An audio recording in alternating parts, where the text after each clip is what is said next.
The emblems of rosy-lipped, blonde, sentimental, vapid, and slatternly Manilov.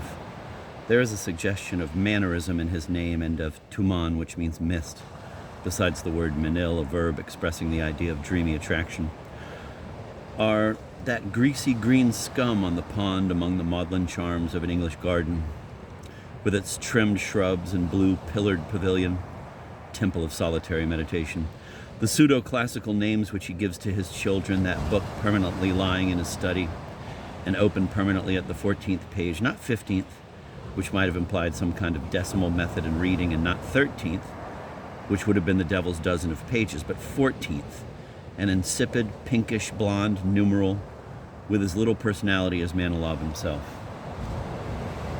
Those careless gaps in the furniture of his house, where the armchairs had been upholstered with silk, of which, however, there had not been enough for all, so that two of them were simply covered with coarse matting. Those two candlesticks, one of which was very elegant, wrought of dark bronze with a trio of Grecian graces and a mother-of-pearl shade, while the other was simply a brass invalid, lame, crooked, and besmeared with tallow. But perhaps the most appropriate emblem is the neat row of hillocks formed by the ashes that Manilov used to shake out of his pipe and arrange in symmetrical piles on the windowsill, the only artistic pleasure he knew. Happy is the writer who omits these dull and repulsive characters that disturb one by being so painfully real, who comes close to such that disclose the lofty virtue of man, who from the great turmoil of images that whirl daily around him selects but a few exceptions, who has been always faithful to the sublime harmony of his lyre, has never come down from those heights to visit his poor, insignificant kinsmen, and remained aloof, out of touch with the earth, wholly immersed in remote, magnificent fancies.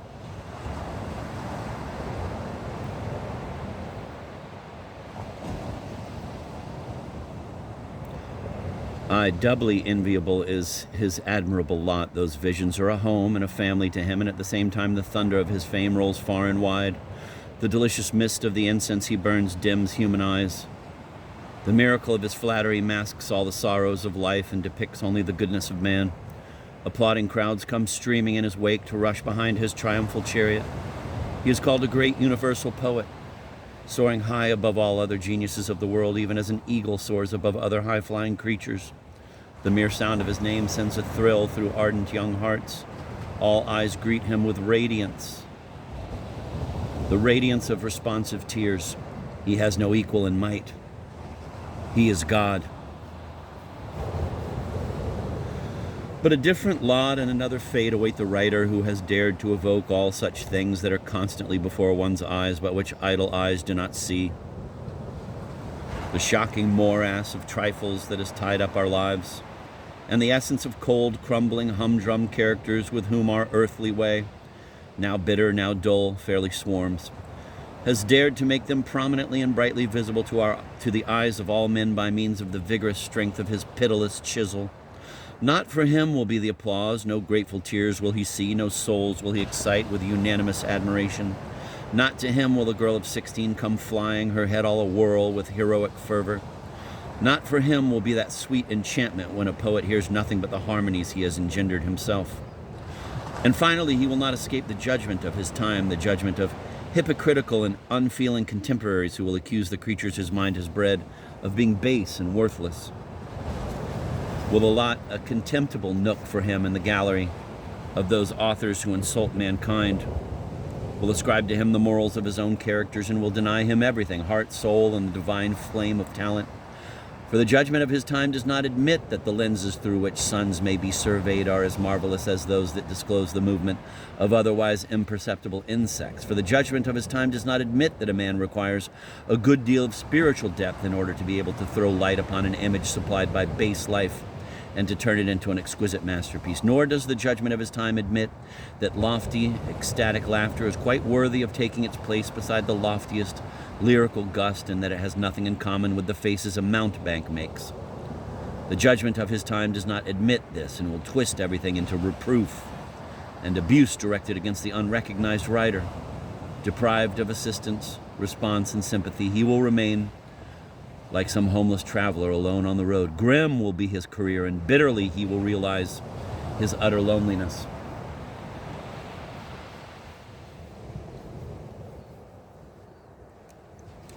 And for a long time yet, led by some wondrous power, I am fated to journey, hand in hand with my strange heroes, and to survey the surging immensity of life, to survey it through the laughter that all can see and through unknown invisible tears.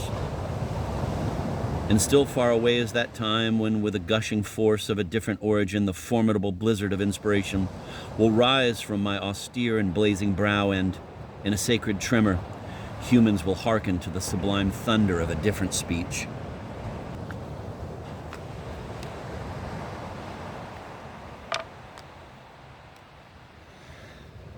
Immediately after this extravagant eloquence, which is like a blaze of light revealing a glimpse of what at the time Gogol expected to be able to do in the second volume of his work, there follows the diabolically grotesque scene of fat Chichikov, half naked, dancing a jig in his bedroom, which is not quite the right kind of example to prove that ecstatic laughter and lyrical gusts are good companions in Gogol's book.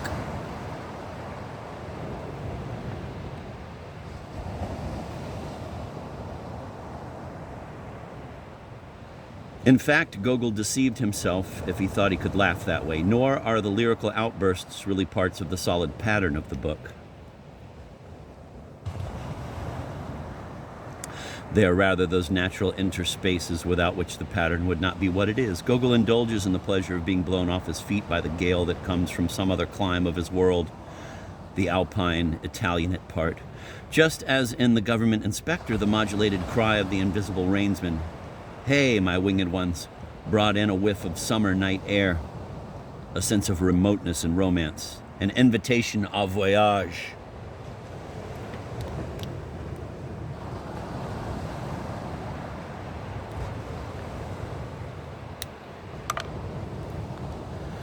The main lyrical note of Dead Souls bursts into existence when the idea of Russia as Gogol saw Russia, a peculiar landscape, a special atmosphere, a symbol, a long, long road.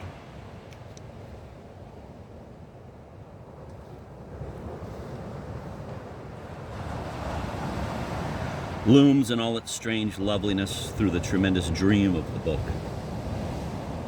It is important to note that the following passage is sandwiched between Chichikov's final departure, or rather escape, from the town, which had been set upside down by the rumors of his deal, and the description of his early years.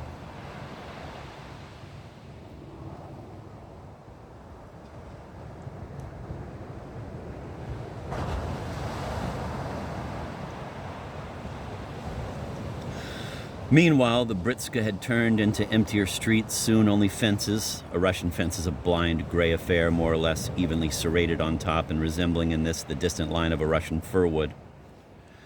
Stretched their wooden lengths and foretold the end of the town, in space, not in time. See, the pavement comes to an end, and here is the town barrier, Schlagbaum, a movable pole painted with white and black stripes, and the town is left behind.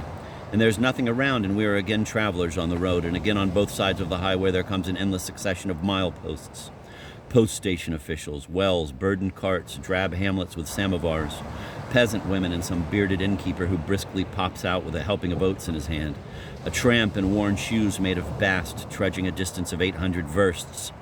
Note this constant fooling with figures, not 500 and not 100, but 800. For numbers themselves tend toward an individuality of sorts in Gogol's creative atmosphere. Miserable little towns built anyhow, with shabby shops knocked together by means of a few boards, selling barrels of flour, bast shoes for the tramp who was just passed, fancy breads and other trifles, striped barriers, bridges under repair, i.e. eternally under repair, one of the features of Gogol's straggling, drowsy, ramshackle Russia. A limitless expanse of grassland on both sides of the road, the traveling coaches of country squires, a soldier on horseback dragging a green case with its load of leaden peas, and the legend, "Battery such and such." Green, yellow, and black bands, Gogol finds just the necessary space allowed by Russian syntax to insert freshly upturned before black, meaning stripes of newly plowed earth, variegating the plains, a voice singing afar. Crests of pines in the mist, the tolling of church bells dying away in the distance. Crows like flies in the limitless horizon. Rus, Rus, ancient and poetic name for Russia. I see you from my lovely enchanted remoteness. I see you. A country of dinginess and bleakness and dispersal. No arrogant wonders of nature crowned by the arrogant wonders of art appear within you to delight or terrify the eyes. No cities with many-windowed tall palaces that have grown out of cliffs. No showy trees, no ivy that has grown out of walls amid the roar and eternal spray of waterfalls. One does not have to throw back one's head in order to contemplate some heavenly agglomeration of great rocks towering above the land. This is Gogol's private Russia, not the Russia of the Urals, the Altai, the Caucasus.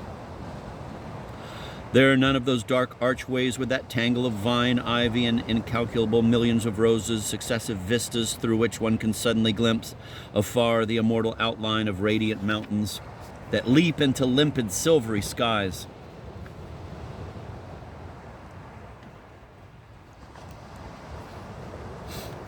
All within you is open wilderness and level ground. Your stunted towns that stick up among the plains are no more discernible than dots and signs, i.e. on a map. Nothing in you can charm and seduce the eye. So what is the incomprehensible secret force driving me towards you? Why do I constantly hear the echo of your mournful song as it is carried from sea to sea throughout your entire expanse? Tell me the secret of your song. What is this calling and sobbing and plucking at my heart? What are these sounds that are both a stab and a kiss? Why do they come rushing into my soul and fluttering about my heart? Russ! Tell me, what do you want of me? What is the strange bond secretly uniting us? Why do you look at me thus, and why is everything you contain turned upon my eyes full of expectancy? And while I stand thus, sorely perplexed and quite still, lo, a threatening cloud heavy with future rains comes over my head, and my mind is mute before the greatness of your expanse.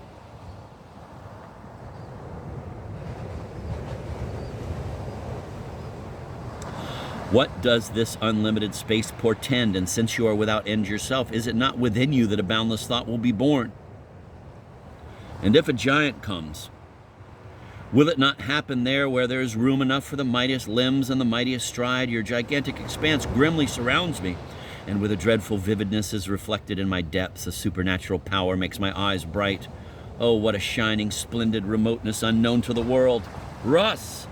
Stop, stop, you fool, Chichikov was shouting at Selifan, which stresses the fact of this lyrical outbursts not being Chichikov's own meditation. Wait till I give you a slap with my scabbard, shouted a state courier with yard-long mustaches. Damn your soul, don't you see that this is a governmental carriage? And like a phantom, the troika vanished with a thunder of wheels and a whirl of dust.